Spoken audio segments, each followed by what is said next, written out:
Oke, waktu pertama kali diminta untuk jadi moderator diskusi buku ini, saya tiba-tiba keinget bahwa kita sebenarnya bisa banget ya teman-teman untuk menelusuri akar penerjemahan bahasa daerah gitu di era sebelum kemerdekaan Indonesia atau era kolonial lah. Jadi di abad 19 memang ada usaha untuk menerjemahkan cerita-cerita berbahasa asing ke bahasa daerah, terutamanya Jawa dan Sunda. Kalau mungkin teman-teman pernah tahu buku Julius Verne yang 80 hari mengelilingi dunia, itu pernah diterjemahkan tahun 1889 ke dalam bahasa dan juga aksara Jawa. Terus juga ada bahasa Sunda yang mulai sekitar 1870. Tapi kalau seandainya masuk ke generasi baru, itu saya baru tahu upaya menerjemahkan ke bahasa daerah yang dilakukan oleh orang-orang Indonesia itu adalah novel Pangeran Cilik Antoine de Exupéry itu kan pernah diterjemahkan juga ke bahasa Jawa dan juga bahasa Sunda waktu itu. Nah, kali ini Pak Sigit dan juga kawan-kawan melakukan gerakan yang lebih revolusioner juga karena langsung 13 bahasa daerah dan itu adalah upaya yang buat saya sangat rumit karena pertama tidak semua bahasa itu memiliki kamusnya. Misalnya Bang Nomensen yang menerjemahkan dari bahasa Indonesia ke bahasa Mi Idakebo itu kan dia penuturnya sangat sedikit ya dan belum ada kamusnya sehingga sangat sulit untuk menentukan atau memastikan bahwa cerita ini bisa nyambung ke para penutur asli bahasa Mi Idakebo gitu. Itu yang akan kita bahas sore hari ini bersama 3 narasumber, ada Pak Sigit, ada Bang Nomensen, dan juga Mas Sugito. Nanti penerjemah lain juga bisa menimpali. Untuk teman-teman di sela-sela pembicaraan narasumber ini juga bisa mengajukan tanya jawab atau juga memberikan tanggapan lewat kolom komentar. Nanti ada tim Kumi yang juga akan mengumpulkan seluruh respon-respon itu dan untuk nanti mungkin kalau ada pertanyaan bisa langsung dijawab oleh narasumber atau ditanggapi oleh para penerjemah lain. Gitu. Oke Pak Sigit, sebagai inisiator. Halo, silahkan disapa para audiensnya.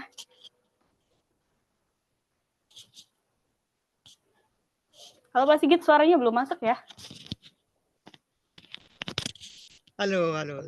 Terima Oke. kasih kepada Erika, moderator MC dari Bumi dan Radio Buku yang menginisiasi ini.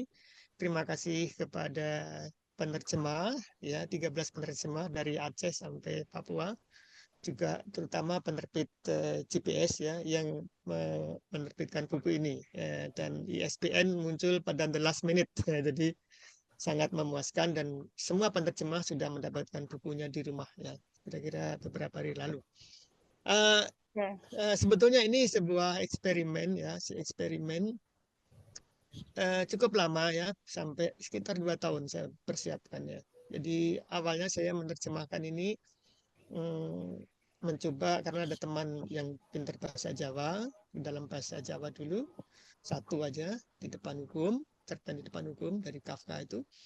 Kemudian diterjemah teman lain. Ini semua bekerja di Facebook ya.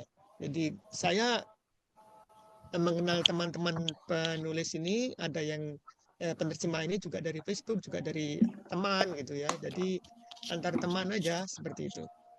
Ada 3 cerpen yang diterjemahkan ke dalam bahasa daerah. Ya, satu di depan hukum, kedua sebuah persilangan, dan ketiga adalah sang penunggang ember. Ya. Di dalam terjemahan bahasa Indonesia itu hanya di depan hukum yang sudah diterjemahkan oleh penerjemah lain.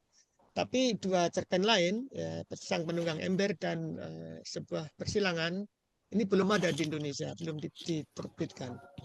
Jadi itu merupakan karena ini mini prosa ya, sekitar 2,5 halaman. Kenapa saya mencoba menerjemahkan, meminta teman-teman menerjemahkan? Karena saya menganggap bahwa bahasa daerah ini apabila bersentuhan dengan teks asing, sastra dunia ya, itu barangkali lebih cepat ya, lebih cepat.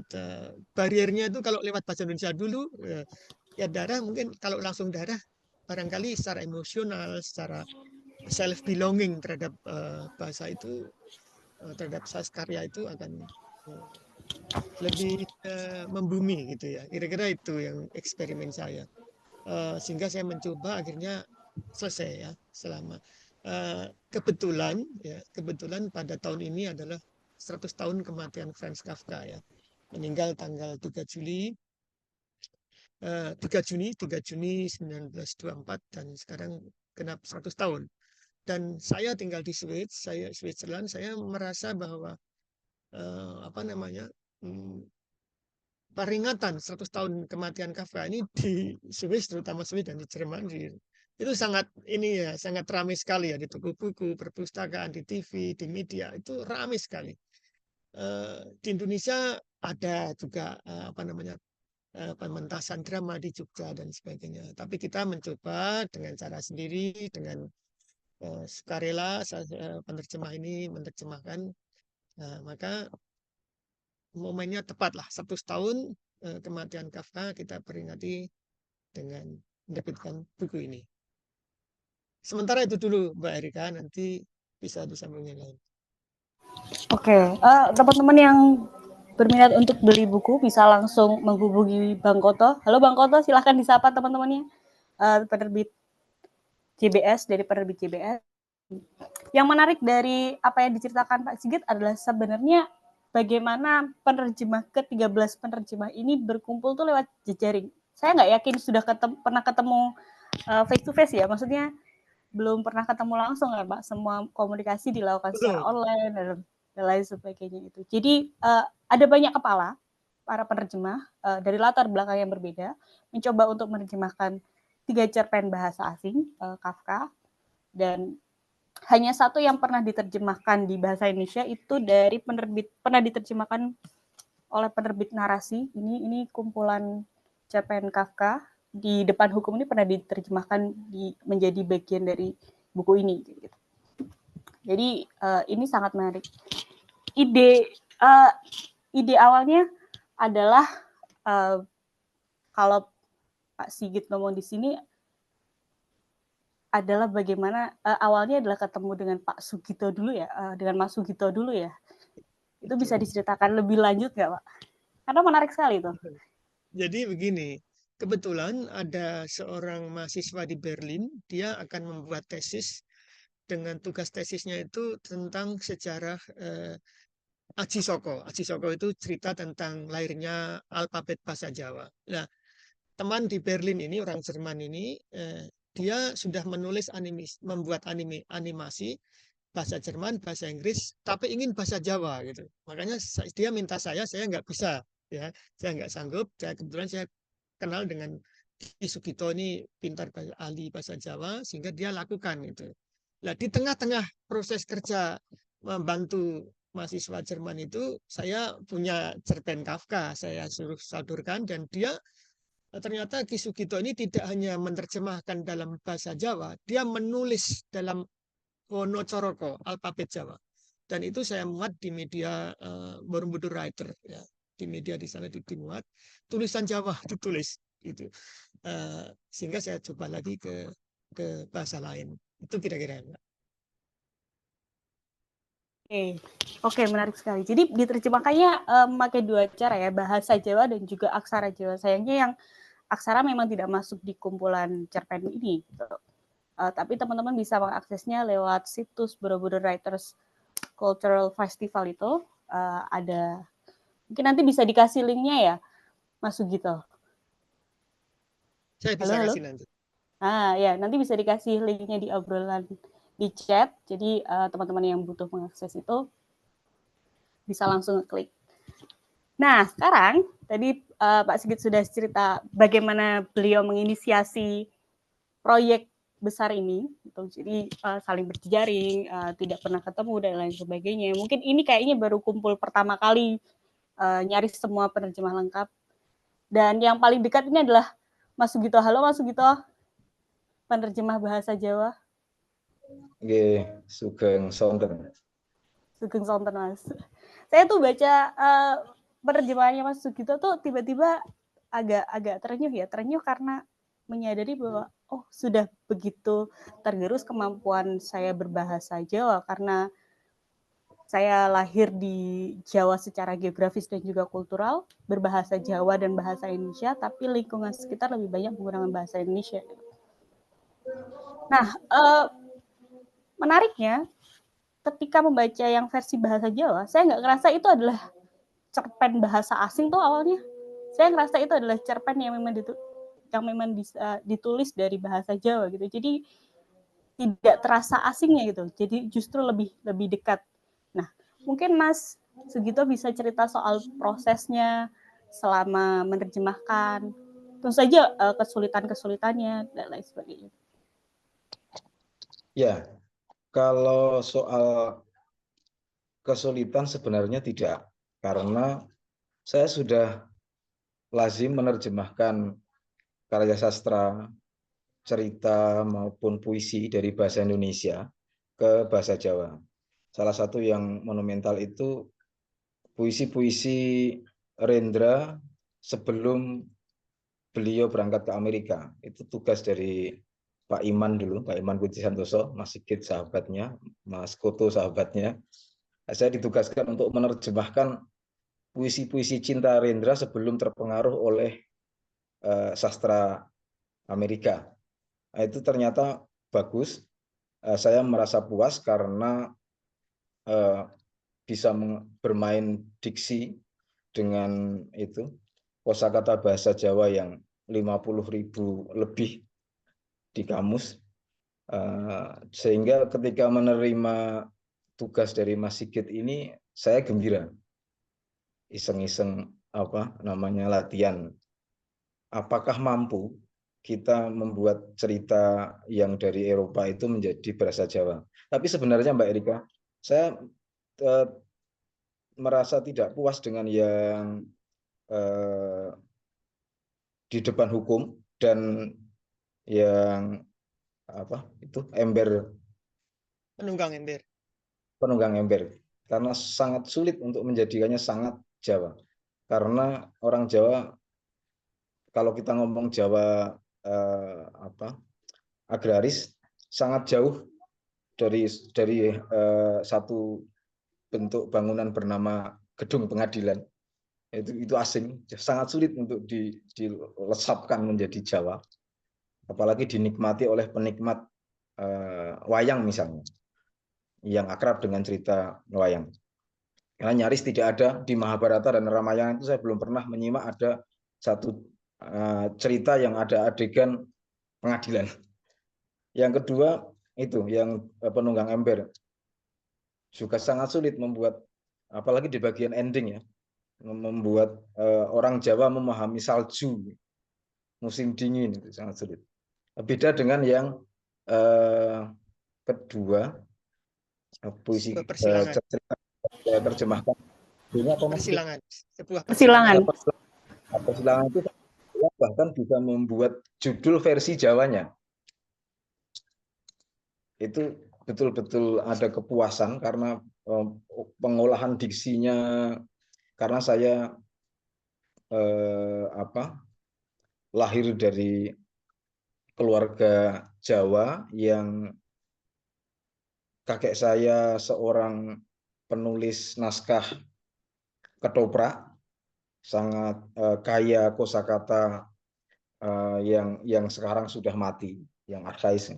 Jadi di cerita persilangan ini betul-betul Anda seperti membaca atau menyimak lagu-lagunya Didi Kempot. Jadi rimanya, persajakannya itu jadi di situ. Sangat nyaman. Jadi seperti prosa tapi seperti sangat puitis gitu. Itu kepuasan saya kalau dari sisi proses penerjemahan. Saya kira gitu dulu. Oke. Tapi ini benar yang kemarin saya amati secara detail itu memang yang kedua, karena judulnya itu beda dengan yang lain. Misalnya kalau Bang Koto di bahasa Padang dia kan pakai judul hasil kawin campuah. Gimana ya bacanya? Campuah gitu kan. Tapi kalau yang Mas Sugito itu dia agak beda dan paling panjang kalau nggak salah. Jadi dia menerjemahkan sebagai siji keporo loro, mangro nyatane mung siji. Nah, itu tuh jadi bagaimana konsep persilangan itu tuh akhirnya diterjemahkan ke bahasa Jawa agak sulit juga. Terus benar yang dikatakan sama Mas Sugito juga, saya mungkin agak penasaran ya proses menerjemahkan konteks kondisi di sebuah negara yang berbeda dengan Indonesia itu. Orang kan tidak mengenal apa sih kenapa arang itu sangat dibutuhkan di negara Jerman gitu. Kenapa itu orang bisa sangat putus asa ketika tidak punya arang di musim dingin. Nah, itu mungkin bagi kita yang tinggal di negara tropis agak kebingungan, mungkin akan kesulitan untuk membayangkannya gitu. Tapi akhirnya saya nggak tahu ya apakah saya bias karena memahami konteks ceritanya, jadi sebenarnya lancar-lancar aja gitu. Tapi mungkin bagi yang tidak yang tidak dekat dengan cerita-cerita semacam ini akan kesulitan untuk menangkap suasananya ya.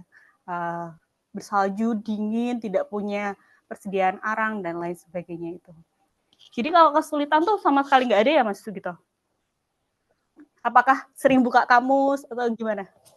Kalau buka kamus itu menjadi tradisi saya karena bahasa Jawa itu sejak tahun 1937 terbit pertamanya Kamus Bahasa Jawa itu sudah memuat 50 lebih. Jadi bandingkan dengan bahasa Indonesia yang pertama kali dilahirkan itu dari 5.000. Maka sangat tertarik untuk mengolah kata-kata supaya itu kembali lagi seperti yang dilakukan oleh Didi Kempot meskipun tidak bisa dari orang. Dia sangat ulet untuk bermain sajak, bermain rima demi memenuhi selera audio masyarakat Jawa agraris. Orang Jawa itu yang deso itu lebih suka dengan paran dengan kata-kata yang bunyinya itu bersajak. Nah, ya itu bagian proses yang memaksa saya harus buka kamus kadang-kadang karena mencari padanan kata yang kira-kira ini lebih enak didengar gitu. Oke, tapi untuk supaya lebih jelas sebenarnya ini bahasa Jawa yang digunakan itu lebih dekat ke bahasa Jawa Jogja ya. Maksudnya kan bahasa Iya, betul. Bukan dialek Jawa Timuran sesuai semestinya saya atau dialek Banyumasan gitu. Tidak sengaja mengambil yang resmi saja biar lebih bisa diterima. Artinya ada harapan nanti bisa masuk di dunia pendidikan formal sebagai bahan. Meskipun saya sadar karya Kafka ini meskipun sudah diterjemahkan ke bahasa Jawa,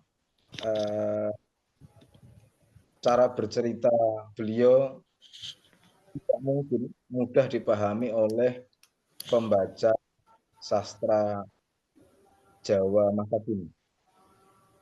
Karena pembaca sastra masa kini tidak seperti Mbak Erika yang sebagai peminat, sebagai penikmat sastra itu lebih sering dicekoi sastra Jawa, khususnya cerkak atau cerita pendek yang ceritanya tidak pakai sanepan, yang ceritanya tidak pakai kiasan, yang ceritanya lugas, meloho, wantah.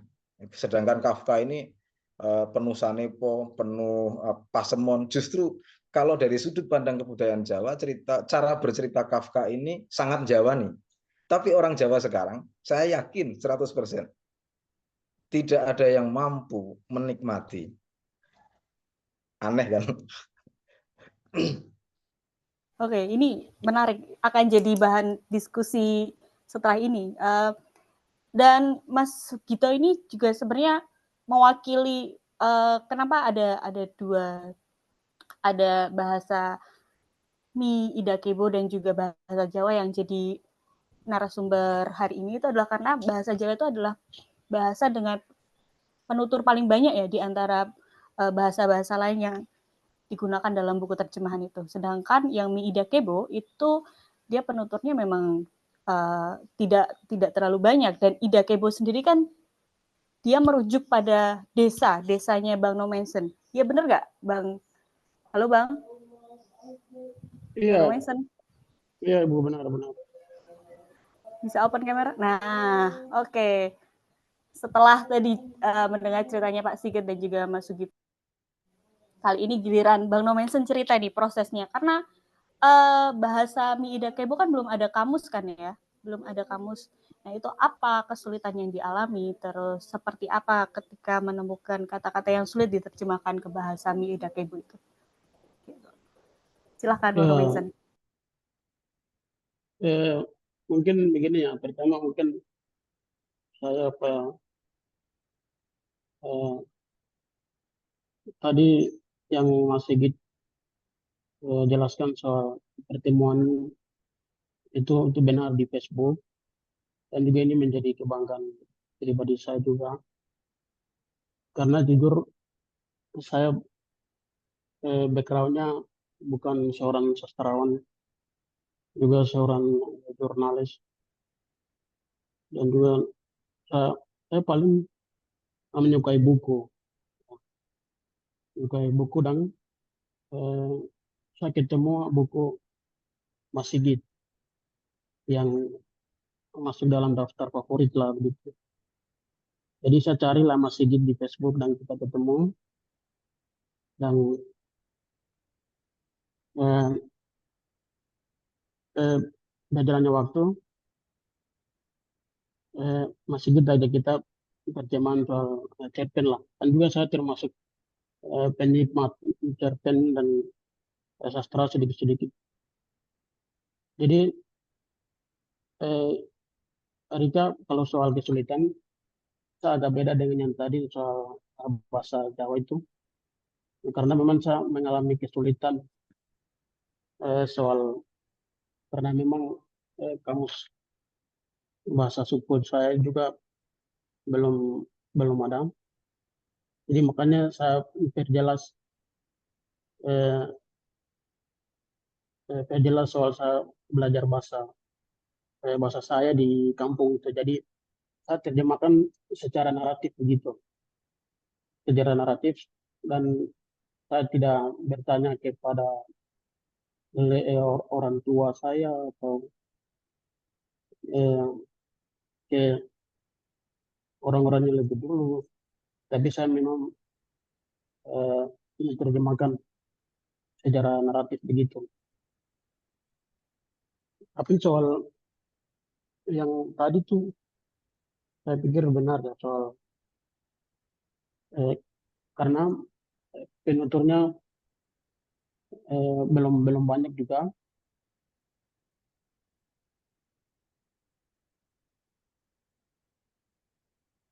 Kalau misalnya bahasa bahasa Sukume dengan sastra itu juga masih belum belum ini ya, masih jauh. Jadi paling saya menerjemahkan karena ada banyak bahasa yang cukup baru ya, soal tadi misalnya soal hukum dan juga soal pengadilan, karena memang bahasa bahasa bahasa suku saya ini memang bahasanya hanya objek-objek yang dulu yang ada itu. Jadi relatif baru soal hukum, soal pengadilan.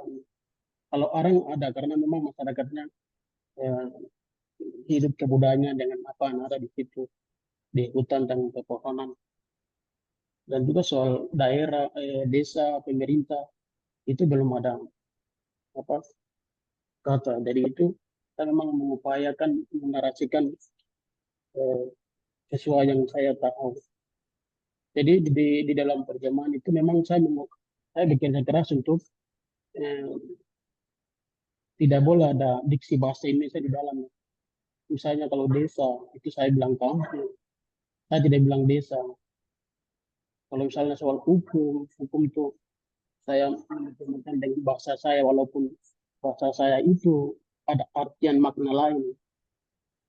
Tetapi saya tetap menggunakan karena saya bisa menjelaskan. Nah, itu pertama mungkin dan juga saya tertarik untuk bagaimana ikut menerjemahkan karya Franz Kafka karena sebelumnya memang eh, saya kenal, bukan saya kenal ya, saya pernah baca bagaimana Franz Kafka sangat rumit dan mungkin itu menjadi alasan juga ya kalau misalnya orang-orang penutur bahasa seperti saya kalau mereka membaca dan agak sulit itu saya bisa menjelaskan bahwa memang Franz Kafka agak sulit, sangat aforis dan sangat sangat gelap ya cerpen-cerpennya begitu. Mungkin begitu dulu Kak, agak Oke, berarti begitu. makasih Bang. Berarti istilah hukum di bahasa Meida Kebo itu diterjemahkannya sebagai apa? Hukum atau pengadilan? Dagi dua tai Yuma Bagepa. Dagi dua tai Yuma Bagepa. Oh, tapi itu memang ada makna lain. Dagi dua tai berarti itu potong kepala. Potong Dagi dua kepala. tai artinya ya. Yuma Bagepa artinya itu depan hidung. Tapi saya karena mau mencoba tetap menggunakan bahasa saya. Jadi saya memang mengupayakan walaupun ada makna lain gitu. Oh, berarti itu adalah ya, istilah sistem hukum di Ida Kebo gitu ya?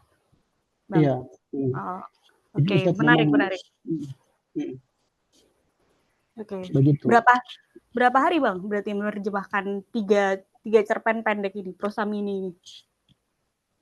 Itu bisa satu minggu bahkan lama itu. Itu untuk satu cerpen. Cerpen yang terakhir itu agak lama, sekitar 1 bulan itu. Berarti yang Penunggang Ember ya? Iya, Penunggang Ember. Karena ada banyak kata yang memang baru. Apakah kesulitannya sama kayak Mas Sugito ya tadi yang mencoba untuk gimana ya caranya supaya para pembaca bahasa Jawa ini paham salju itu seperti apa, dinginnya salju itu seperti apa, kebutuhan arang di sana itu seperti apa, gitu juga kah? Iya, itu kurang lebih memang sama. Oke, sip. Nah, itu tadi teman-teman bagaimana proses menerjemahkannya. Ternyata memang tidak mudah ya.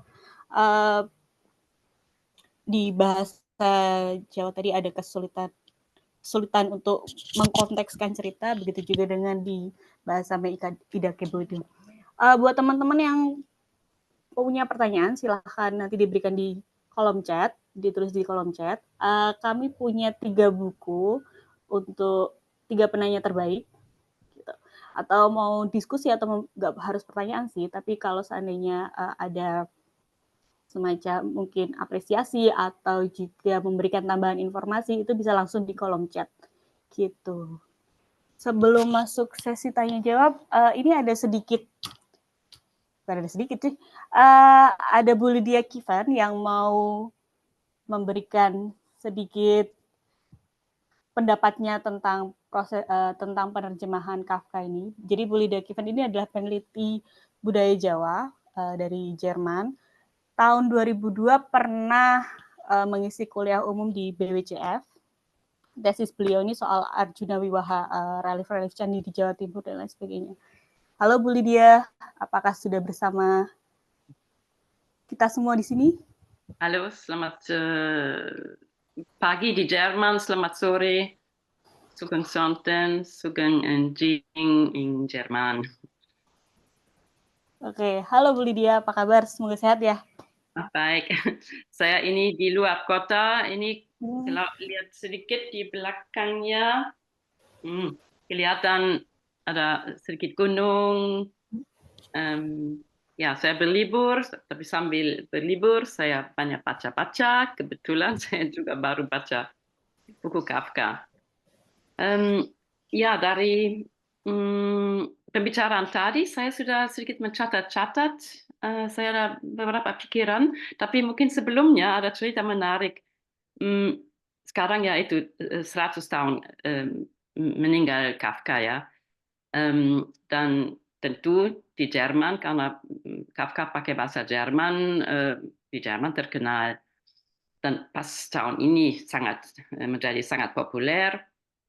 Juga seperti Mas Sigit tadi sudah sebutkan, juga di Swiss, banyak film di bioskop dan di Jerman, di TV juga ada series, 3 atau 4 series tentang kehidupan di keluarga, dengan ya cerita cinta dengan perempuan. Pokoknya wah ini sekarang banyak tulisan di koran biasa atau di feuilleton di mana-mana, sehingga tidak bisa lepas dari Kafka. Dan di Köln, kota saya, kota agak besar, Köln, di sana ada perpustakaan kota umum ya, cukup besar, dan baru mau pindah. Dan semua buku sampai akhir Juli, tiap peminjam boleh meminjam 50 buku. Biasanya hanya 3 ya, 50 buku bisa disimpan atau dibaca sampai bulan November, baru bulan November perlu dikembalikan. Bayangkan ya. Dan saya karena sudah lama saya ingin membaca Kafka lebih banyak. Di rumah saya tidak punya banyak. Jadi saya ke perpustakaan 2 minggu lalu. Ya, saya cari buku Kafka. Kok di mana? Kok kosong raknya? Hanya dapat ini. Cerpen. Hanya ini yang sisa. Jadi itu memberi bukti bahwa Kafka memang sangat populer saat ini. Dan ya, sehingga banyak pembaca di Köln, mewakili pembaca dan penggemar sastra di Jerman, ya mau membaca Kafka. Saya memang sangat heran. Ya itu. Saya sendiri di sekolah dulu kita membaca, kalau nggak salah itu di depan hukum atau di depan pengadilan. Saya tadi sedikit juga ikut diskusi. Kadang-kadang dipakai di depan hukum, kadang-kadang dipakai di pengadilan. Saya kira yang lebih tepat itu hukum. Itu untuk bahasa Jerman, untuk pembaca Jerman aneh sekali juga. Sebetulnya tidak bisa berdiri di depan hukum. Hukum ada sesuatu yang ditulis, ada sesuatu yang abstrak. Pengadilan adalah gedung. Dalam ceritanya ditulis seolah-olah orang itu menunggu, berdiri, nunggu-nunggu di depan sebuah gedung. Tapi itu sebetulnya absurd. Absurd itu bahasa Indonesia? Apa bahasa Indonesianya absurd? Absurd. Absurd, ya betul, oke. Iya, betul. Itu khas ya, untuk Kafka semua absurd. Jadi itu dari kata sendiri sudah absurd. Itu salah satu hal. Dan untuk misalnya tadi Pak Normansen bicara tentang kesulitan menerjemahkan. Itu semua penerjemah, saya juga menerjemahkan sedikit-sedikit, pernah menerjemahkan untuk Book Fair di Frankfurt tahun 2015. Di Frankfurt waktu itu Indonesia adalah tamu istimewa. Waktu itu mau diterjemahkan dan diterbitkan 200 buku Indonesia ke dalam bahasa Jerman, tapi yang akhirnya jadi nggak tahu, paling 10 mungkin. Itu sayang sekali ya. Pokoknya waktu itu saya juga punya pengalaman menerjemahkan sastra. Dan itu selalu dari bahasa apapun ke bahasa apapun sulit menemukan kata tepat. Ya, semua penerjemah tahu. Apalagi dengan Kafka. Apalagi orang Jerman sendiri yang membaca Kafka, kadang-kadang tidak mengerti. Seperti diterjemahkan bagaimana dengan arang dalam bahasa Indonesia, Mas Sigit, kata apa yang dipakai untuk Arang, Kübelreiter? arang, Kübelreiter? iya. Itu, Kübelreiter, sang penunggang ember. gitu ya. Itu untuk orang Jerman juga sama sekali nggak tahu. Kata itu tidak ada. Orang itu semacam itu tidak ada. Dan itu yang menarik, mungkin orang Indonesia, yang pembaca Indonesia, ingin mengerti dalam konteks lingkungan latar belakang mereka sendiri. Itu untuk orang Jerman juga sama sekali. Kübelreiter itu istilah atau sejenis orang itu enggak ada. Dan itu penciptaan Kafka banyak sekali ya. Dia menciptakan jenis orang, jenis bahan atau tugas orang yang dalam konteks Jerman juga sama sekali nggak ada. Maka itu kalau mau menerjemahkan, ya itu cara absurdnya ditransferkan saja. Jadi untuk orang Indonesia enggak usah disesuaikan. Misalnya juga tentang salju. Ya, saya kira orang Indonesia tahu ya di negara Barat atau Amerika atau di Irian Jaya sendiri juga ya di gunung ada salju. Saya kira orang tahu itu tidak asing walaupun mungkin belum terasa sendiri. Jadi walaupun asing itu malah bikin lebih menarik untuk pembacanya. Terbalik juga di Jerman atau bahasa Inggris ada banyak penerjemahan buku Indonesia ke bahasa Jerman ya seperti tadi sudah saya katakan. Dan di situ juga banyak tentang daerah tropis, tentang ya pohon-pohon, tentang suara alam yang tidak diketahui di Jerman tapi diterjemahkan dan ya diterima.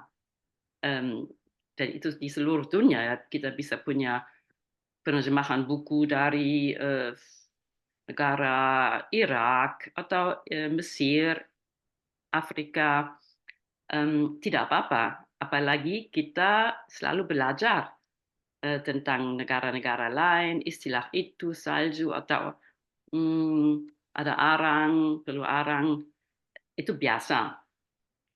Dengan cara itu memang bagus ada sumbangan biar orang dari negara lain mengerti bagaimana kehidupan orang di luar negeri. Itu biasa. Tapi kembali lagi ke Kafka, ya itu absurd.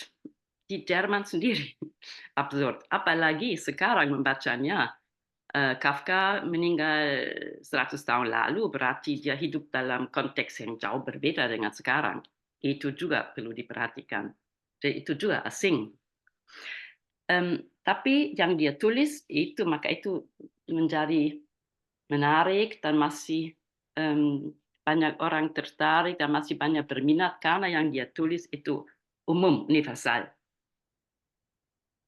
Kita mengalami banyak yang absurd.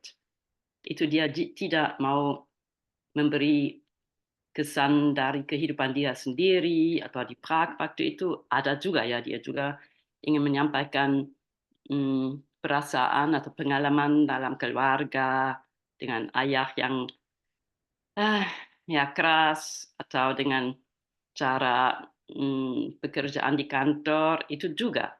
Tapi selainnya dia selalu ambil itu sebagai sesuatu yang universal. Maka itu masih terus disukai dibaca. Dan yang menarik sekarang di Jerman banyak orang muda yang suka membaca. Akhirnya menjadi tren. Banyak. Juga di sosmed atau dibuat YouTube tentang Kafka. Karena absurdnya. Karena sekarang zaman ini banyak yang kacau ya. Kacau politik dan iklim dan climate change. Jadi banyak orang merasa kok ini ada banyak perubahan, tidak seperti biasa lagi. Dan itu yang diekspresikan oleh Kafka. Tidak seperti biasa. Maka itu banyak orang muda khususnya suka membaca karena itu menjadi cermin dan mungkin semacam simbol untuk zaman ini. Waduh, saya banyak cerita. Maaf, apa lagi? Tadi saya mencatat. Oh ya, tentang arang. Itu sekarang di Jerman tidak ada lagi cara seperti itu, bahwa orang pergi ke penjual arang. Karena arang jarang dipakai sekarang, apalagi dengan perubahan pemakaian Rohstoffe, apa namanya, untuk memberhasilkan apa bisa dibantu, saya nggak tahu dengan istilah teknik, Stromerzeugung, membuat energi ya. Kita tidak mau tergantung pada arang lagi, tidak pada minyak. Jadi sekarang arang atau batu bara sama sekali nggak ada guna lagi di seluruh Eropa. Maka itu untuk sekarang, untuk pembaca sekarang, itu kolot atau kuno. Itu juga perlu diperhatikan ya. Jadi banyak yang ditulis oleh Kafka, kita harus mengerti dari lingkungan dia dulu, dan kehidupan privatnya. Jadi itu juga untuk orang Jerman kolot atau tidak berlaku sekarang ini. Dan absurdnya, jadi banyak yang tidak laku lagi untuk saat ini di Jerman, dan apalagi untuk Indonesia. Tapi itu intinya bahwa ada banyak nilai universal. Bahwa itu gila ya, ada orang yang menunggu di depan hukum. Itu apa artinya di depan hukum? Oke, di depan pengadilan masih masuk akal, tapi di depan hukum, ya, hukum adalah tidak adalah gedung sebetulnya. Dan absurdnya dia menunggu-nunggu, dan akhirnya yang terakhir dia dikatakan bagaimana? Pintu itu khususnya disediakan untuk dia. Dan pintu itu disediakan karena tidak pernah akan dibuka. Itu gila ya. Itu universal. Tidak hanya untuk pembaca Jerman atau pembaca, ya, untuk orang universal itu absurd dan mengekspresikan sesuatu yang kita ya alami. Itu kira-kira dari pihak saya. Oke, terima kasih Bu Lydia untuk apresiasi dan juga responnya yang menarik. Tadi saya mencatat sedikit soal bagaimana hari kematian seorang sastrawan di Jerman memang dimanfaatkan secara maksimal sebagai momentum gitu ya, sebagai momentum untuk menyebarkan paham-paham literasi gitu. Jadi keran-keran literasinya dibuka, buku-bukunya boleh diakses secara mudah dan lebih banyak. Ada 50 buku boleh dipinjam secara gratis. Yang sebelumnya mungkin lebih limit lagi gitu jumlahnya. Sedangkan di Indonesia tuh kalau perpustakaan dia sore itu udah tutup. Jadi kalau kita pulang kerja atau pulang sekolah itu perpustakaan di Indonesia sudah tutup. Jadi kesempatan untuk mengaksesnya sangat-sangat kecil. Sekarang ada aplikasi Ipusnas sih, tapi sepertinya masih perlu banyak perbaikan lagi. Terus yang kedua, di depan hukum. Di depan hukum ini kan kalau di bahasa Indonesia ya Pak Sigit, itu adalah istilah yang umum. Ya kan? Di depan hukum kita semua sama. Ya nggak Pak Sigit? Ya, equal before the law ya. Tapi ternyata kalau di Jerman, dia jadinya agak aneh ya kalau diterjemahkan secara langsung ya. Karena hukum itu bukan benda. Hukum itu bukan benda dalam artian dia tidak berbentuk gedung atau tidak ada wujud nyatanya gitu. Oh, oke, ini menarik banget ini. Di depan hukum gitu.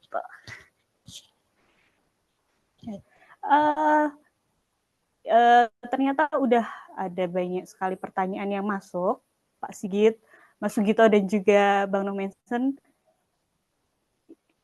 Ini wait. Oke. Saya bacakan pertanyaan pertama, Pak Sigit. Silakan.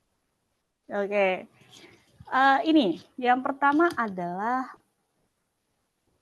kelanjutan. Ditanyain kelanjutan proyeknya. Apa yang mau dilakukan dengan buku Pen Kafka ini? sebentar Pak, ke scroll tadi mana ya? Oh ini dari Pak Salman nih, Pak Salman juga. Jadi penerjemah Pak Salman juga ini penerjemah bahasa Aceh Gayo ya? Benar nggak Pak Sigit? Betul, betul. Betul. Ini tanya bagaimana kelanjutan penerjemahan ini? Apakah sampai pada buku ini atau ada karya sastrawan lainnya dilakukan yang mungkin akan diterjemahkan dengan cara yang sama? Silakan Pak Sigit selaku inisiator. Oh, kita bernapas dulu ya, karena ini kan persiapannya 2 tahun ya.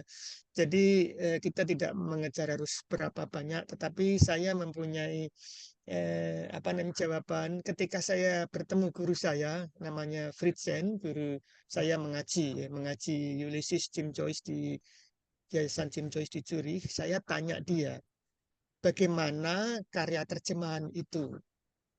Apabila Anda mendengar bahwa novel Ulysses diterjemahkan ke dalam bahasa Indonesia, misalnya, itu kesanmu apa? Karena di Indonesia belum ada novel Ulysses ya dalam bahasa Indonesia karya Jim Joyce. Jawabnya dia begini, translator is the best reader.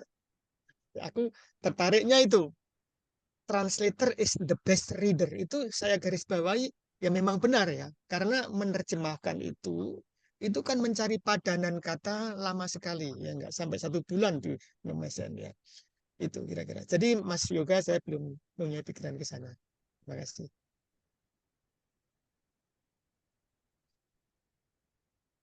Oke, terus Mas Sugito dan juga Bang Nomensen siap ya kalau seandainya nanti ada proyek seperti ini lagi dengan penulis yang berbeda?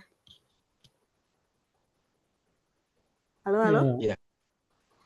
Siap. Kalau Siap saya ya? siap. Siap ya, oke. Terus juga pertanyaan selanjutnya, ini agak banyak sekali yang masuk.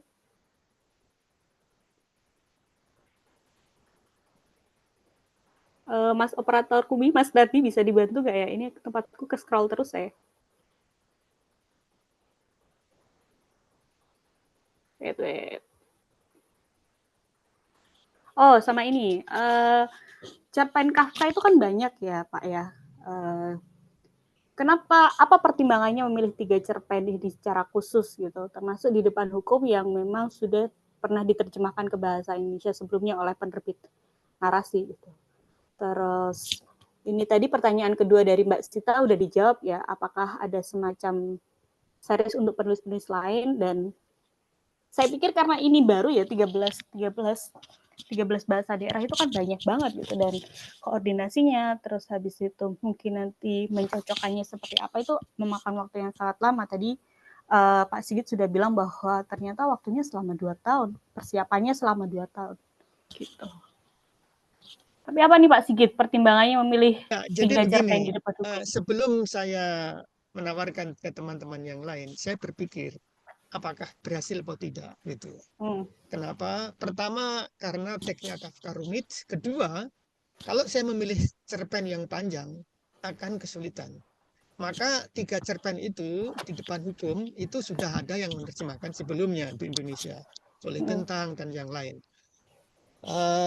Yang 2 ini termasuk prosa mininya Kafka ini. Sebuah persilangan itu hanya 2,5 halaman buku ya. Itu hanya 2,5 halaman buku. Terus Sang Penunggang Ember ya kira-kira hampir sama.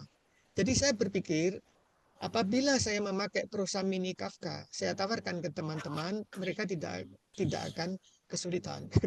Karena ini kan kerja sosial ya. Saya tidak membayar mereka loh ya. Saya tidak mereka ini sukarela semua sukarela, nggak ada sponsor sama sekali ya. Saya sendiri menerbitkannya. Jadi artinya kita harus kerja sosial nih. Ini literasi sosial ini. Jadi mereka nggak ada yang dapat honor sama sekali, tapi kita memberi buku untuk sebagai kompensasi untuk bacaannya. Dan mereka ternyata dibagi ke teman-teman yang lain. Jadi memang sifat-sifat sosial Indonesia ini menonjol sekali ya. Dia nggak dijual loh, diberikan perpustakaan-perpustakaan. Ya. Itu ya. Jadi pertimbangan saya itu cari prosa mini supaya penerjemah itu, saya kan belum tahu waktu saya nawarkan apakah ini akan jadi buku atau tidak. Saya khawatir apabila saya tawarkan nggak jadi. Lah saya itu nggak suka. Maka saya pertimbangkan betul, kira-kira mampu nggak dia, kira-kira bisa selesai nggak, ternyata selesai. Nah itu. Oke, menarik sekali. Ini ada pertanyaan yang sebenarnya ditujukan ke Pak Sigit oleh Mas Ahmad Renhoran, tapi saya ingin Mas Sugito dan juga Bang Nomensen untuk menjawab proses penyuntingannya itu seperti apa? Bagaimana memastikan bahwa istilah ini itu cocok untuk kata ini, gitu. Mas Sugito dan juga Bang Nomensen mungkin bisa memberikan detail-detailnya. Kalau dari proses terjemahan ke bahasa Jawa, sebenarnya bukan bagian penyuntingan itu hanya berulang-ulang membaca saja hasil dari terjemahan kita. Mencari apa padanannya kalau saya, tapi lebih pada mencari padanan mana, karena bahasa Jawa itu karakternya kan satu kata punya banyak sinonim. Nah, padanan mana yang paling akan nanti berdampak indah atau berdampak lebih dapat memahamkan pembaca terhadap cerita itu, atau setidaknya kalau dalam istilah Jawa itu sinonim mana yang kira-kira nanti punya kekuatan besar untuk mendudut rasa, untuk menyentuh. Mungkin beda dengan Mas Nomen. Bisa dikasih satu contoh nggak, Mas? Yang prosesnya mungkin sedikit rumit ketika mencari padanannya. Oh gitu. Nah, ini harus baca-baca dulu ini. Misalnya ini ya, di terjemahan persilangan. Saben kepranggul kucing ajek melayu gendring. Jadi saya memilih kepranggul, tidak menggunakan kata ketemu, tidak menggunakan kata kepanggih, tidak menggunakan kata kecegat. Saya milih kepranggul karena saya memang sengaja akan menggunakan kata gendring untuk menekankan lari cepat itu. Jadi ada persajakan. Kalau di dalam bahasa Jawa istilahnya saya lupa istilahnya, yang itu padanan persamaan konsonan. Jadi kepranggul dan itu secara pengucapan kemudian punya dayaning sastra kalau dalam istilah sastra Jawa. Begitu, Mbak. Contohnya begitu. Oh, ini berarti semacam kayak bahasa Jawa itu sebenarnya lebih spesifik ketika membahas satu peristiwa ya. Misalnya kayak jatuh. Jatuh itu di bahasa Indonesia mungkin hanya jatuh gitu. Jatuh ke belakang, jatuh ke depan atau gimana. Tapi kalau bahasa Jawa dia lebih spesifik. Ada ceplok, ada keceklong, ada kepleset, ada geblek dan lain sebagainya gitu ya, Mas. Satu itu ada apa namanya? Padanan yang punya arti lebih spesifik. Ada lagi yang permasalahan, misalnya kasus pada penerjemahan penunggang ember, karena ada dialog, ada kalimat-kalimat langsung. Nah, itu untuk menunjukkan rasa, untuk melibatkan tekanan sosial dalam dialog itu, maka perlu menggunakan seperti yang tadi dipraktikkan oleh Bu Lydia. Beliau mengucapkan sugeng sonten, sugeng enjing. Itu kan pertimbangannya karena demi menghormati kita. Beliau memilih kromo inggil, tidak menggunakan kata tingkat tutur kromo wilujeng sonten, karena beliau paham.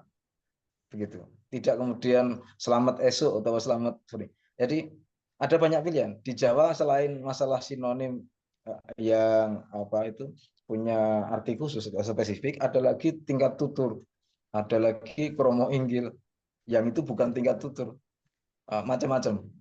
Nah, itu harus dilibatkan. Oke, menarik sekali. detail sekali ya proses penyuntingannya. Kalau Bang Nomensen gimana nih? Selama proses penyuntingan, apakah banyak mungkin meminta saran kepada Pak Sigit dan lain sebagainya, atau seperti apa? Bisa diceritakan nggak? Kalau saya sih ya semacam kayak mengalir. Jadi saat saya menerjemahkan itu, saya akan saya kembali ke masa kecil saya dulu. Jadi saya menerjemahkan memang berpatokan pada komunitas sosial di saat itu. Jadi karena memang kamusnya saya belum dapat untuk menjadikan patokan di situ, saya menggunakan memang komunikasi sehari-hari di saat itu dan sedikit saat sekarang di saat modern ikut bahasa paling itu. Sempat ada kalimat atau kata yang diganti nggak dari versi awal? Karena setelah dibaca-baca ternyata nggak cocok atau seperti apa? Itu paling ini ya kata perkatanya kan bahasa saya ini kan kayak kelebihan dan kekurangan soal-soal kayak begitu.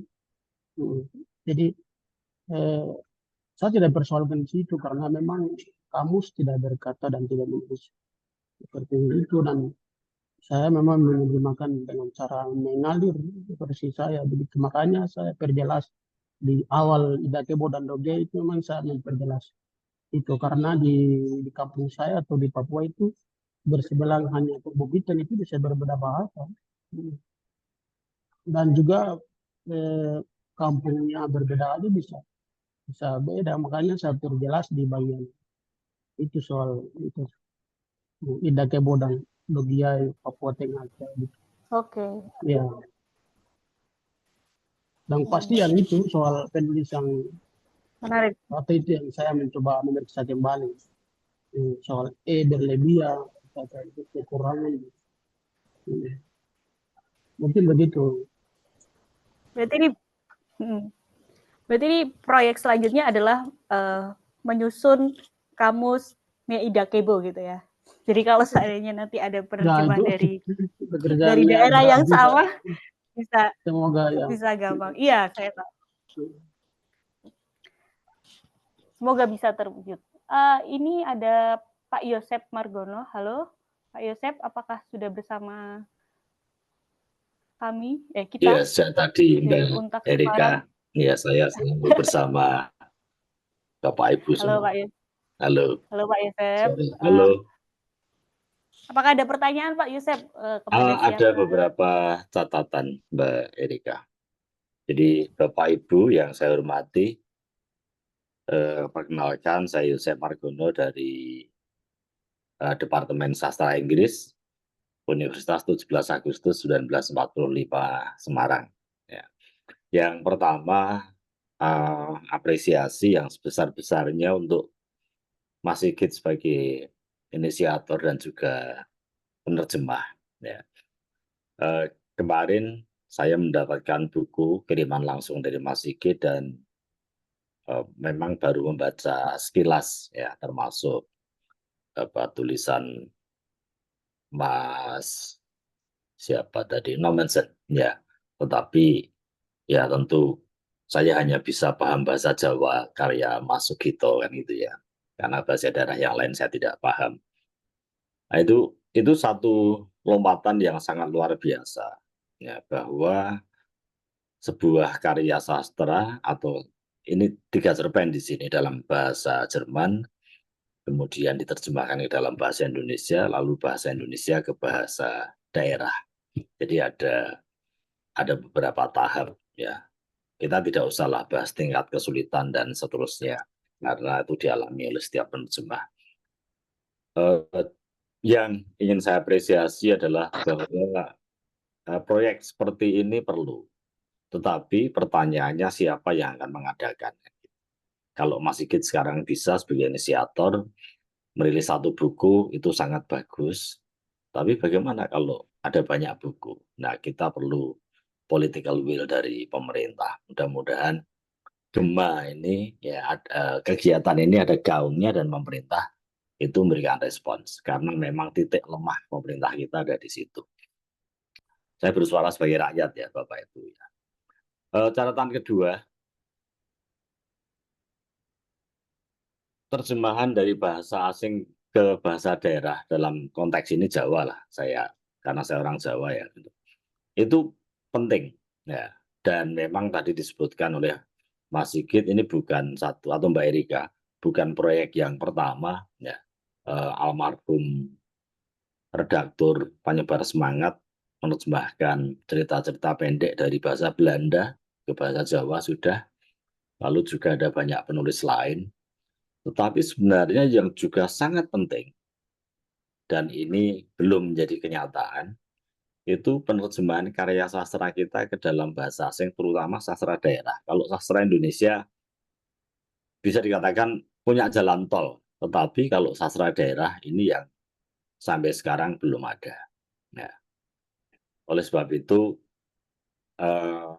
kalau misalnya Mas Sigit bisa menginisiasi, gimana kalau misalnya nanti karya sastra dari bahasa apakah Jawa, dari bahasa Madura, dari bahasa yang lain diterjemahkan ke bahasa Jerman begitu, ya itu akan sangat bagus sekali karena sastra daerah di negeri kita itu tidak dihargai, ya, tidak dibaca, tidak ada yang peduli, dan Mbak Erika benar 100 juta lebih orang Jawa yang membaca sastra Jawa berapa orang?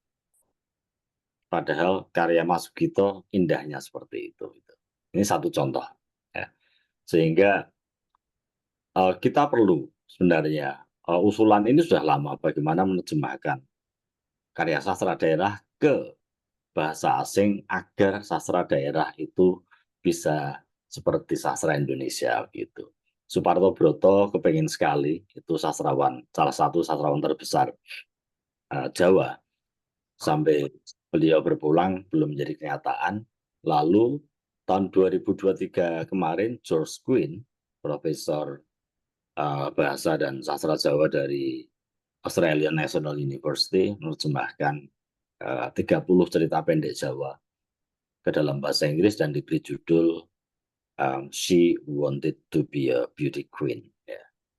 Itu bukunya keren sekali itu. Itu catatan kedua. Maaf ya Mbak Erika, sedikit lagi. Nah, 2 lagi. Lalu catatan ketiga,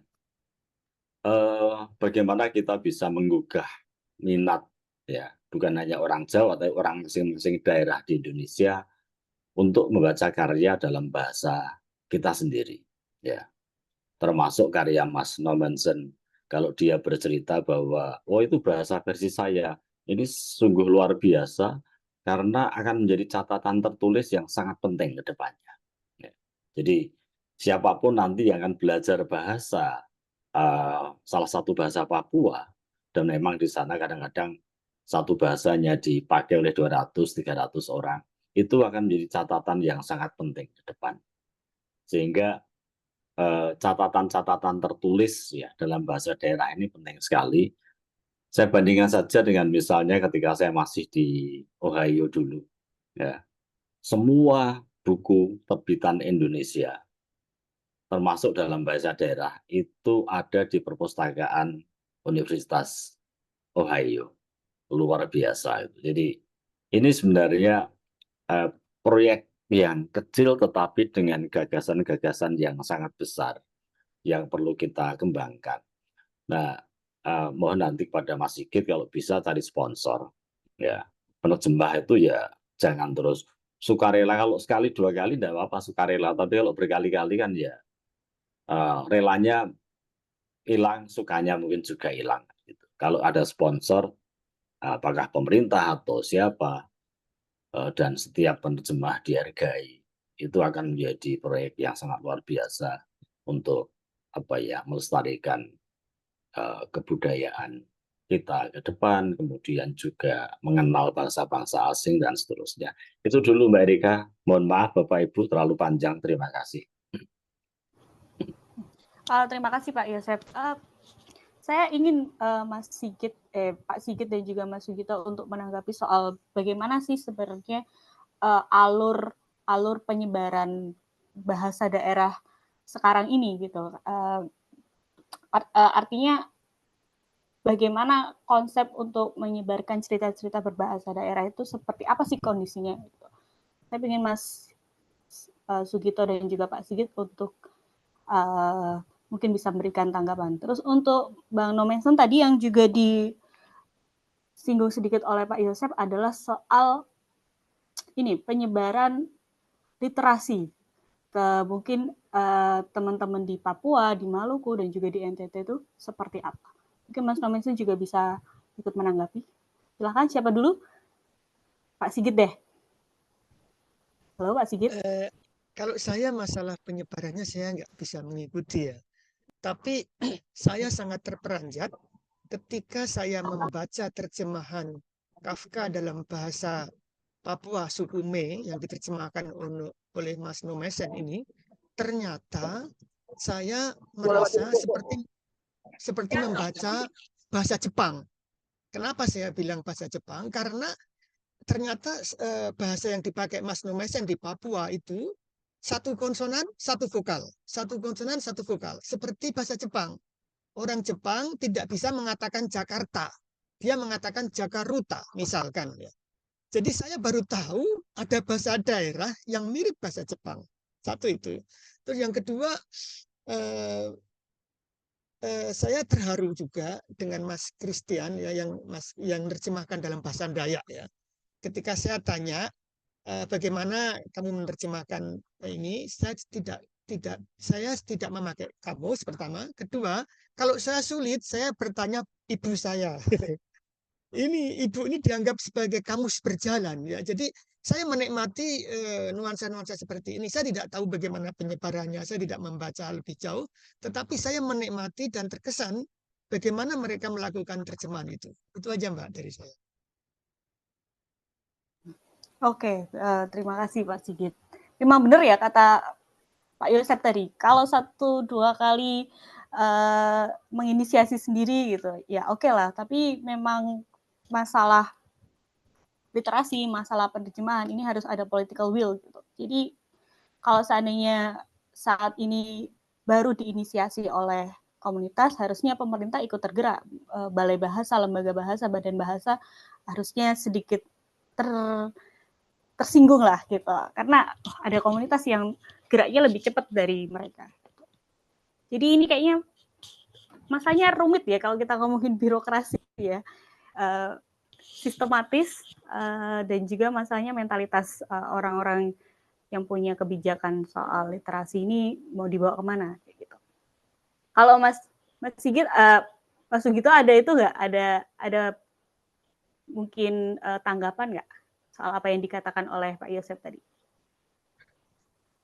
Ya, kalau soal sastra Jawa dan perjalanannya sampai hari ini memang kalau saya mau bilang prihatin itu nanti sama saja dengan semua orang. Pasti akan kesimpulannya akan sampai ke situ. Tapi kan jadi stereotip ya, jadi nggak ada solusi. Menurut saya memang kita sudah nggak bisa berharap pada misalnya pada penyebar semangat atau pada seperti tahun-tahun 2000-an awal begitu banyak majalah berbahasa Jawa yang mampu menjangkau masyarakat Jawa bahkan yang di luar pulau seperti di Lampung tadi yang disampaikan Mas Udo ya. Tapi sekarang sudah enggak, semua sudah berguguran. Lalu saya kira gerakan-gerakan literasi yang digaungkan oleh banyak bupati, wali kota, kemudian banyak membangun perpustakaan di desa itu jangan berhenti sekadar berdiri bangunannya lalu ada stok bukunya. Harus betul-betul mengembalikan masyarakat desa menjadi masyarakat penutur bahasa ibu lewat sastra. Saya kira tidak hanya berlaku untuk bahasa Jawa ya, tapi untuk semua bahasa daerah. Karena memang kekuatan sastra daerah itu pada tuturnya. Kalau kita hari ini berharap anak-anak itu sangat menggemari atau sangat tekun, punya daya tahan yang kuat, punya napas yang panjang untuk membaca teks sastra daerah, kayaknya susah.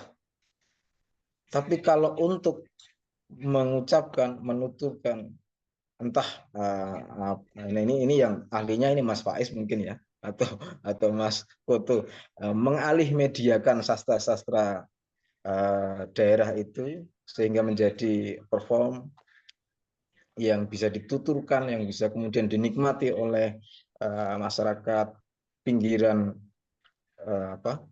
segala umur. Saya kira itu menarik. Kenapa saya punya gagasan kita mulai dari desa? Saya kira tidak ada salahnya mengulang kisah sukses, strategi, atau kalau tidak layak disebut strategi ya taktik lah. Taktiknya Mangkunegoro 4, taktiknya Mangkunegoro 1. Jadi beliau berperang menggunakan teori mangan bubur panas. Jadi disisir dari tepi. Saya kira kalau sastra selalu bergaung di taman budaya di Surabaya, di Solo, di Jogja, atau di Padang, atau di semua pusat-pusat kota, di kota-kota besar, ya sudah, kita tunggu saja wassalamnya. Tapi kalau kita mau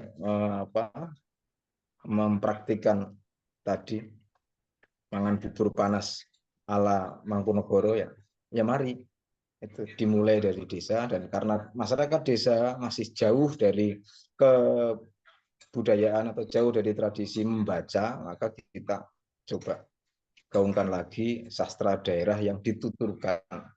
Atau kalau sulit menikmati menyimak tuturan sastra, ya kita bikin pertunjukan, kita alih mediakan. Begitu Mbak Erika. Itu tadi ya, bagaimana distribusi literasi kita masih berpusat di kota-kota besar. Sepertinya karena buku ini tadi cetakannya dibagikan oleh para penerjemah yang tinggal di luar Pulau Jawa, ada dari Lampung, ada juga di Padang, Mas Koto di Jogja kalau nggak salah ya. Terus juga ada juga Bang Nomensen dan lain sebagainya. Ini menyambung dengan pertanyaan Mas Rafael soal bagaimana mana tadi? Bentar. Nah, bagaimana mungkin anak-anak Indonesia yang tinggal di Papua, Maluku, NTT, NTB untuk bisa mengakses buku-buku di perpustakaan, termasuk buku Kafka ini gitu. Mungkin Bang Nomensen bisa cerita seperti apa sih kondisi real di sana, terus apakah buku-bukunya sudah, buku terjemahannya yang pertama ini sudah dinikmati oleh teman-teman sekitar atau mungkin juga saudara-saudara dan lain sebagainya.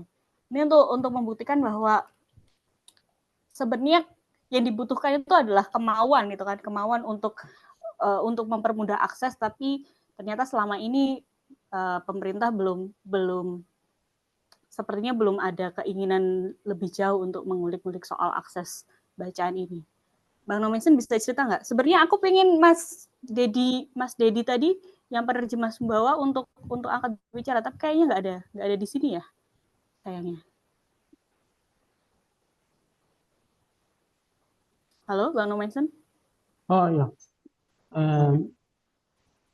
kalau ini ya saya ketemu soal sastra khusus untuk suku Mel yang saya menerjemahkan, ini belum ada secara teks ya, secara teks.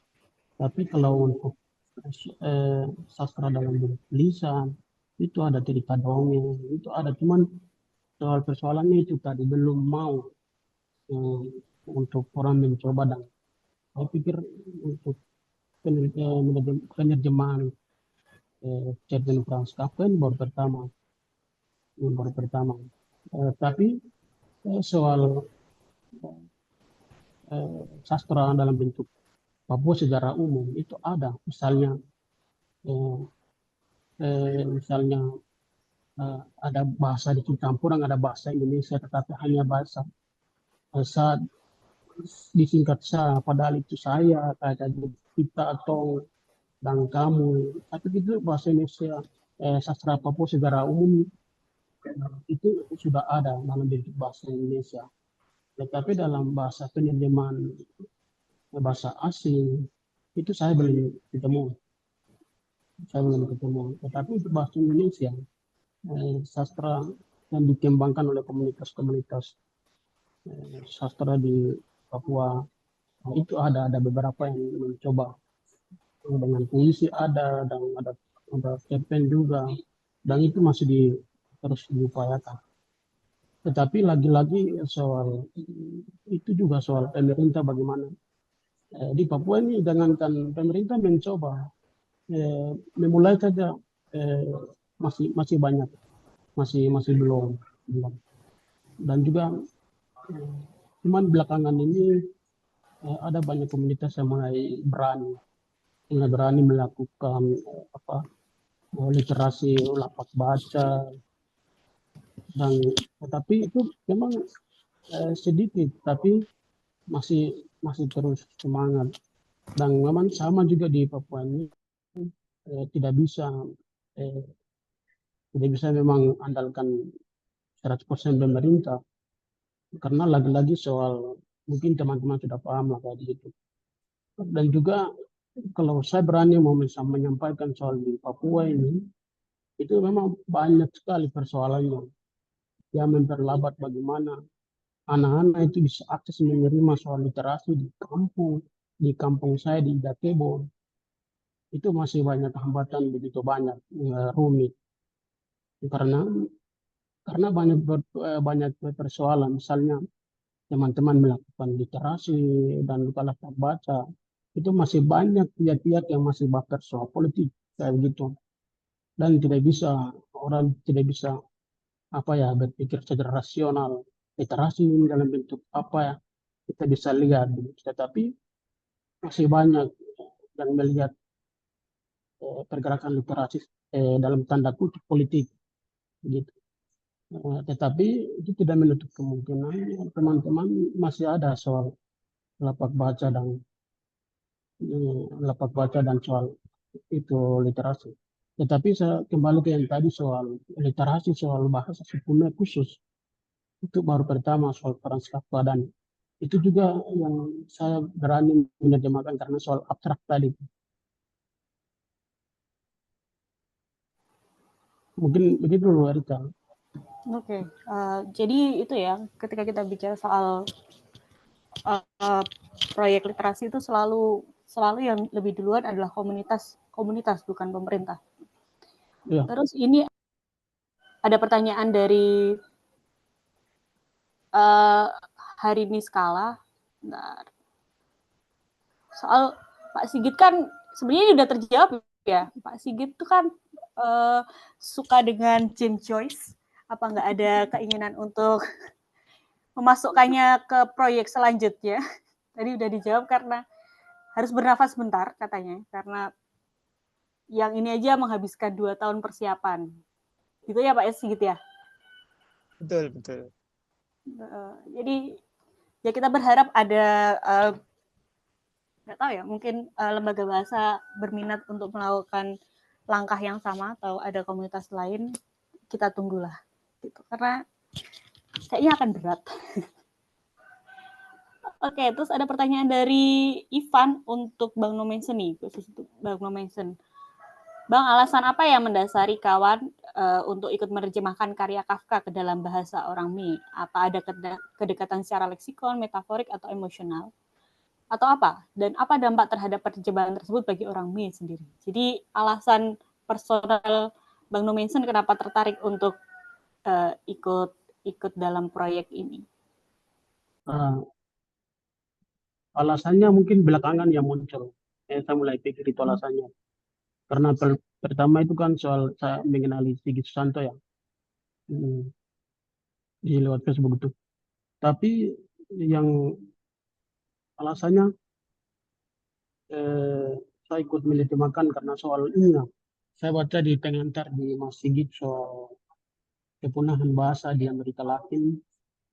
Nah, itu tuh membuat saya berpikir ke sana juga karena di Papua ini ada sekitar 428 bahasa yang itu dicatat oleh Kemendikbud ya, pemerintah, dan juga dicatat juga oleh Kemendikbud pemerintah Provinsi Papua. Itu ada 11 bahasa yang sudah punah, sudah terancam punah. Jadi saya pikir saya ikut karena soal itu, bagaimana saya paling tidak bisa membuka ruang diskusi soal bahasa saya dengan sastra asing dan Indonesia. Kayak begitu. Makanya saya soal abstrak dan soal karya-karya Franz Kafka itu saya belakangan saya tidak kayak apa ya, kayak masa bodoh begitu.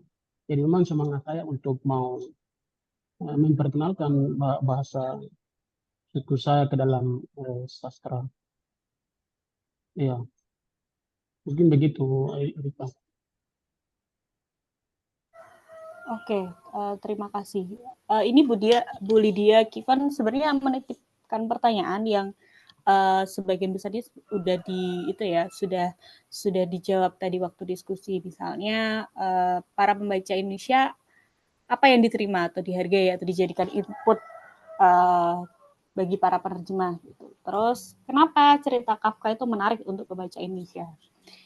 Terus kalau di Jerman tadi kan ada semacam fenomena Kafka dibaca kembali karena semakin banyak generasi muda merasa gelisah terhadap situasi ya. Tadi Bu Lydia bahas soal situasi politik, iklim dan lain sebagainya, dan kayaknya di Indonesia juga tidak jauh-jauh dari hal itu juga kan. Artinya ada tingkat kecemasan seseorang itu jadi semakin besar karena ketidakpastian ekonomi, kondisi sosial yang semakin rentang kesenjangannya semakin jauh, terus juga lapangan kerja yang sulit dan lain sebagainya. Jadi kita kembali ke sastra itu sebagai mungkin sebagai cara untuk mencari apa ya, informasi atau mencari cermin lah sepertinya apa ya untuk menjelaskan kondisi kayak gini. Dan Kafka mungkin yang dia memang terkenal absurd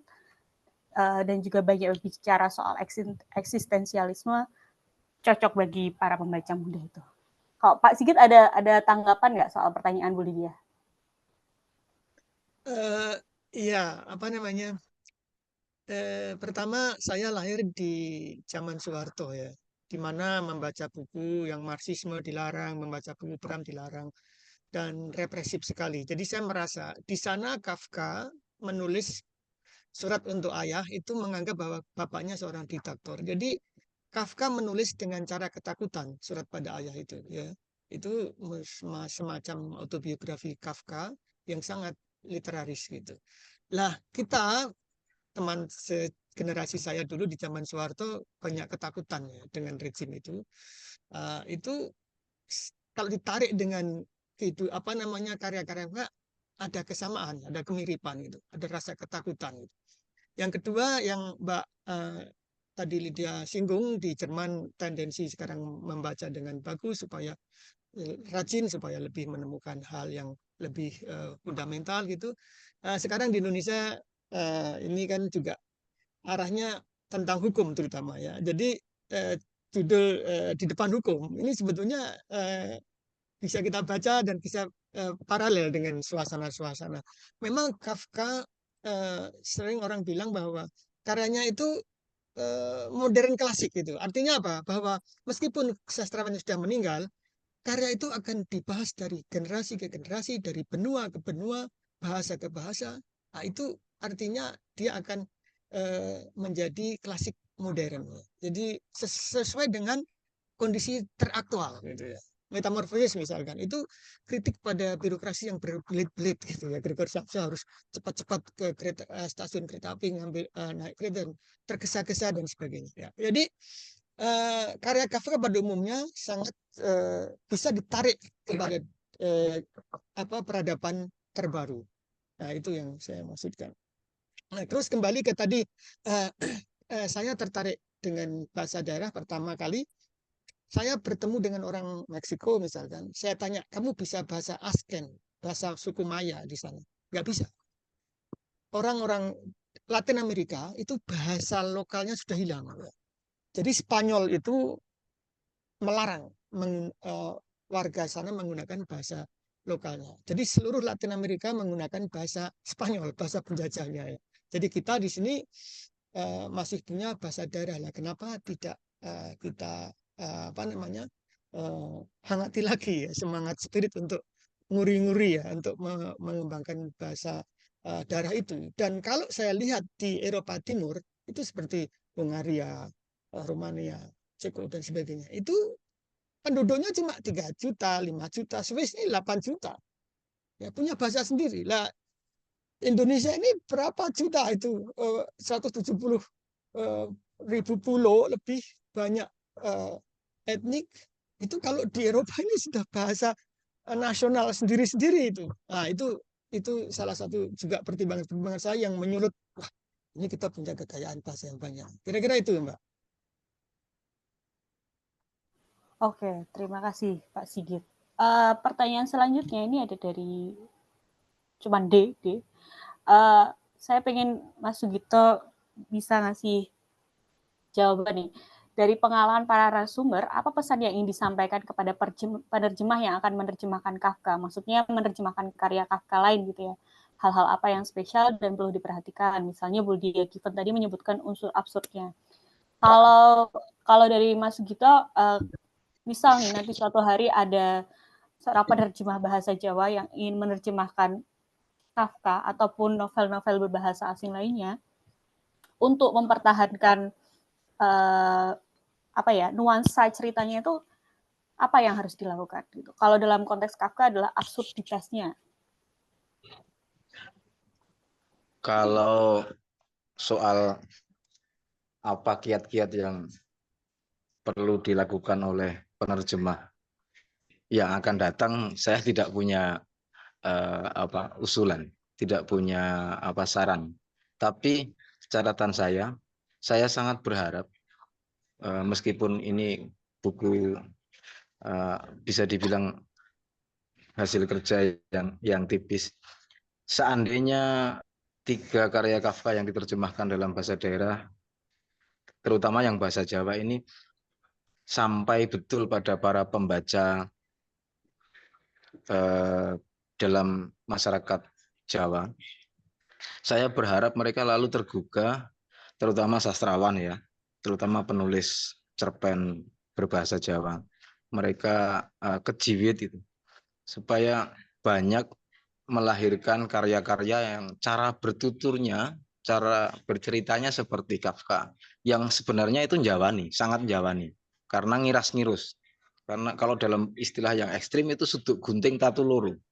Jadi mengenai sebenarnya mengarah pada hal yang lain tapi sing kena liyane. Itu sangat efektif. Jadi kita tidak hanya sekadar gumun karo terheran-heran takjub dengan hewan yang setengah kucing setengah kambing, tapi mendadak kita jadi takjub, loh kok kita seperti itu. Jadi ketika kita ngomong menceritakan keunikan hewan warisan orang tua kita, mendadak kita juga istilahnya sastrawan itu katarsis ya, tercerahkan. Ya seperti itu. Karena harus diakui, kalau nanti ada yang protes saya siap untuk membantah. Harus diakui bahwa sastra Jawa hari ini itu miskin cara bercerita seperti Kafka. Kering. Jadi sing diceritakan ya ngono niku mloho betul, lugas betul. Saking lugasnya sampai kemudian kita sudah kehilangan keindahan sastra Jawa hari ini. Begitu Mbak Erika. Oke, berarti keragaman cara bertutur dalam bahasa Jawa itu yang pada akhirnya memang harus ditingkatkan. Itu ya Mas. Jadi, bukan nutuk tapi njiwit. Nah, cara Kafka ini njiwit hati. Iya. Jiwit Nah, ati. itu yang Oke. Gimana Mas? nggih sekap ngatur juga. Oh, iya.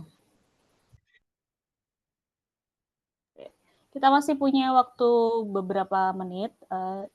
Ini tadi Pak Yosef juga memberikan usulan soal barangkali forum sastra seperti ini perlu tidak harus khusus terjemahan sekali sebulan atau sekali 2 bulan ngobrol bersama soal sastra. Nah ini nanti Pak Sigit mungkin bisa di follow up ya, apakah memungkinkan atau tidak. Gitu. Apakah ada teman-teman dari penerjemah lain yang juga ingin urun rembuk gitu, artinya ingin menanggapi keseluruhan diskusi kali ini? Tadi ada Pak Salman juga, ada Bang Koto juga, ada Bang Udo. Kalau ada yang mau ikut, mungkin saya. halo? Oh Ya. iya, silakan Bang Udo. Ya, saya cuma menambahkan saja bahwa memang ada memang ya jelas semua penerjemah itu merasa kesulitan ketika mengubah bahasa aslinya ke bahasa yang dia punya, karena memang bahasa itu kan berkaitan dekat sekali dengan kebudayaan yang melingkupi setting atau mungkin pengarangnya gitu. Jadi misalnya saya tidak bisa menerjemahkan hukum itu dalam bahasa Lampung karena memang nggak ada mungkin, dan memang di zaman dulu mungkin ada hukum adat, dan saya mungkin tidak tahu apa nama Lampungnya, hukumnya disebut hukum adat Lampung itu. Nah kemudian beberapa kata juga termasuk hukum juga ya, misalnya saya agak bertanya-tanya karena ketika terjemahan Masik itu di depan hukum, dan sempat mau mengubahnya menjadi depan gedung pengadilan atau gerbang pengadilan atau apa gitu. Tapi kemudian saya baca-baca ulang, itu yang dimaksud oleh Kafka memang bukan hukum yang kata benda gitu, jadi lebih abstrak gitu. Maka saya mungkin lebih mempertahankan hukum itu sebagai sebuah terjemahan ya. Jadi tidak bisa saya terjemahkan juga dalam bahasa Lampung. Kemudian ada juga misalnya bisnis ya di dalam yang terjemahannya masih gitu. Itu bisa juga diterjemahkan ke bahasa Lampung. Kalau misalnya bisnis itu kita artikan sebagai urusan, bahasa Lampungnya bisa guai, bisa gawi, bisa juga kasan. R-nya Lampung itu seperti itu, kasan. Seperti bahasa Jerman juga sebenarnya. Nah, tapi saya berpikir ulang kalau saya terjemahkan ke bahasa Lampung, yang orang Lampung justru bingung juga membaca Kafka. Jadi ya tetap dipertahankan gitu. Jadi saya pun harus sadar bahwa itu adalah menerjemahkan, bukan menyadur atau juga mengadopsi. Jadi memang beberapa kata yang saya pikir memang tidak perlu diubah. Misalnya karena di Lampung tidak ada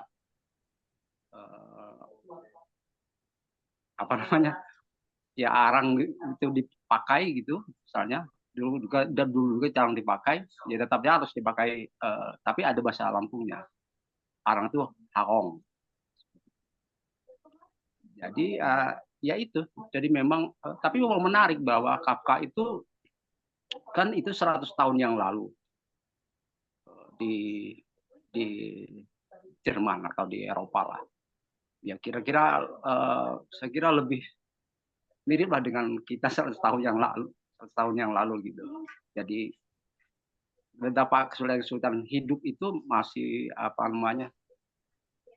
yang seperti itulah kira-kira. Jadi itu yang menariknya. Jadi dan memang tidak bisa langsung dikontekkan ke sekarang karena memang settingnya itu ya dulu, saya kira itu.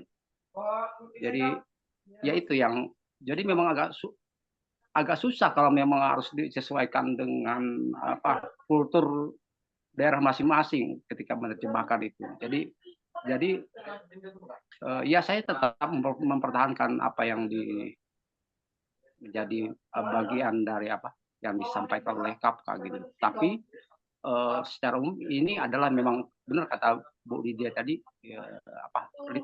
universal, sehingga sebenarnya bisa diterima oleh semua kalangan gitu. Saya kira itu tambahan saya. Terima kasih. Oke, terima kasih Bang Udo. Jadi relevansi cerita Kafka ya mungkin udah lebih dari 1 abad lalu terbit, masih terasa sampai sekarang gitu. Kita masih bisa menyambungkan kondisi Indonesia atau situasi pembaca generasi ini terhadap apa yang dirasakan oleh Kafka berpuluh tahun yang lalu gitu. Oke, selain Bang Udo, apakah ada penerjemah lain yang mungkin mau menambahkan, mau angkat bicara, atau ada pertanyaan lain? Bang Irwan ada pertanyaan nggak ini? Kayaknya tadi ada yang belum selesai. Sudah dibahas dari tadi. Ya, barangkali Oke. Oh iya, halo Mas Edi.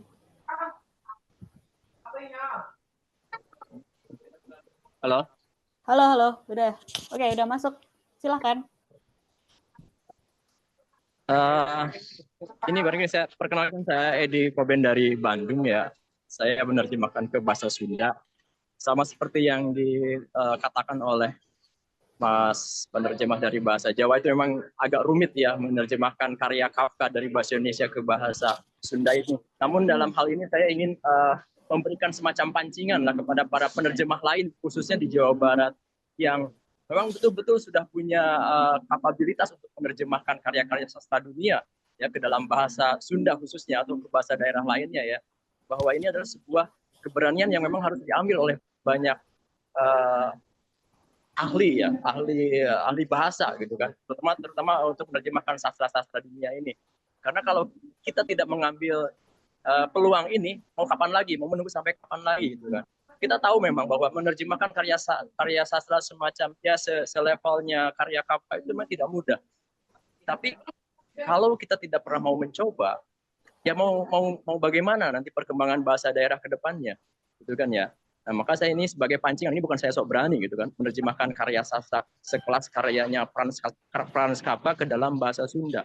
Saya bukan ahli menerjemahkan. Ini betul-betul pengalaman pertama saya menerjemahkan karya Franz Kafka ke dalam bahasa Sunda. Itu pun yang diawali dengan iseng-iseng, tawaran dari Mas Sigit pada saya nekat, saya minta cerpen-cerpen yang lainnya lagi. Saya ingin menantang diri sendiri apakah saya bisa atau tidak. Ternyata tantangan saya ditanggapi serius oleh Mas Sigit, dan ya sudah, kita jalan aja. Dan saya tidak menyangka kalau karya terjemahan ini bisa dibukukan oleh Mas Sigit ya. Maka saya sangat-sangat berterima kasih banget ke Mas Sigit itu kan. Itu artinya sejauh ini karya terjemahan saya mungkin diakui oleh Mas Sigit ya. Kendatipun beliau mungkin tidak paham bahasa Sunda gitu kan.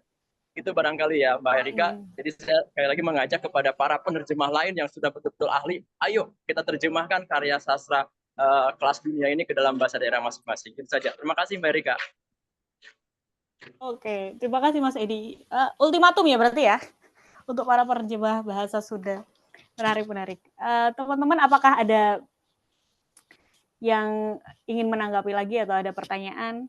Karena ini ternyata nyaris jam 5, jadi sebentar lagi diskusi harus diselesaikan. Sudah nyaris 2 jam, dan kalau dihitung sebelumnya tadi kayaknya ada diskusi panjang juga, jadi totalnya nyaris 3 jam gitu.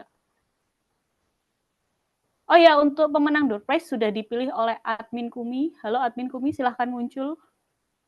Ada tiga pemenang. Mana nih Mas admin? Mas Dardi, halo. Oh, oke, langsung dibacakan aja.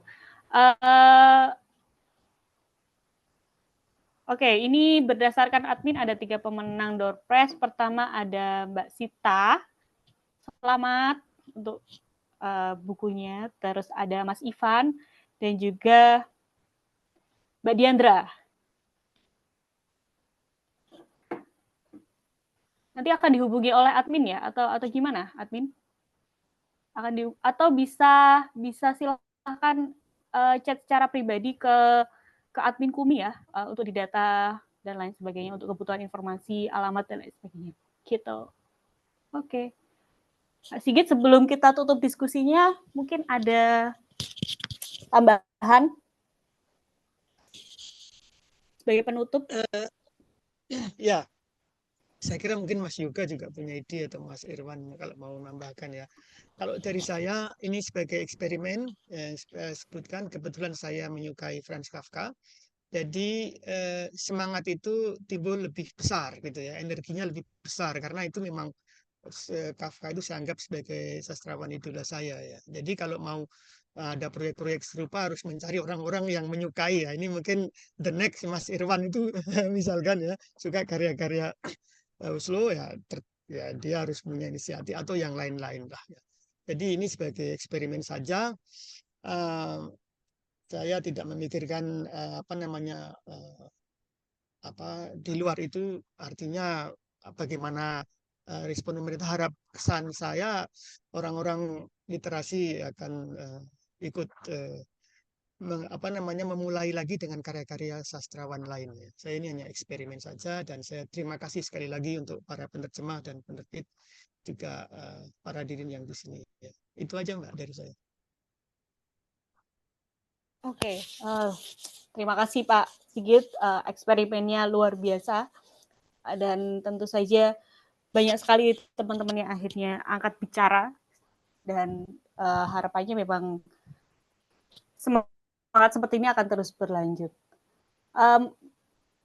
Mas Sugito ada itu nggak? Ada pesan-pesan penutup? Enggak ada. Saya enggak pantas berpesan. Enggak.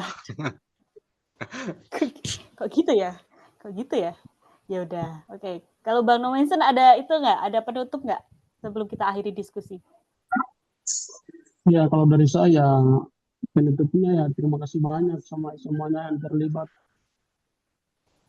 Itu aja. Karena ini banyak saya belajar juga soal bahasa sendiri. Terima kasih. Sip, singkat padat. Oke teman-teman, terima kasih sudah mengikuti diskusi ini. Ternyata kayaknya tadi ada sekitar 50 kurang lebih dan tidak banyak yang keluar masuk. Jadi senang sekali bisa ngobrol bareng dengan teman-teman yang tertarik dengan penerjemahan. Kumi akan mengadakan diskusi-diskusi lain juga soal terjemahan, jadi silahkan di-follow Instagramnya untuk mengikuti informasi-informasi selanjutnya. Selamat sore, terima kasih semuanya. Terima kasih.